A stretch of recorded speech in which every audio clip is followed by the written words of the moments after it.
Ever notice how love feels like a roller coaster? Thrilling, messy, and occasionally makes you want to scream into a pillow. Yeah, that's love without discipline. Here's the thing. Love isn't just butterflies and late-night texts. It's showing up even when Netflix is louder than your feelings. It's patience when your partner's driving habits could star in a horror movie. It's saying, I hear you, instead of, I told you so.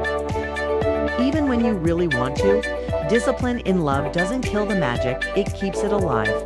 It's small choices every day, checking in, listening more, texting first, forgiving faster, holding boundaries without holding grudges. That's what turns sparks into a fire that lasts. Because here's the secret. Feelings are fickle, but commitment and consistency, those stick around. Love grows when you treat it like a garden, not a lottery ticket. So next time you think love should just happen, remember, the magic shows up after the work. If this hit home, like, subscribe. And join Stick Logic for more tiny lessons with surprisingly big impact on life and relationships.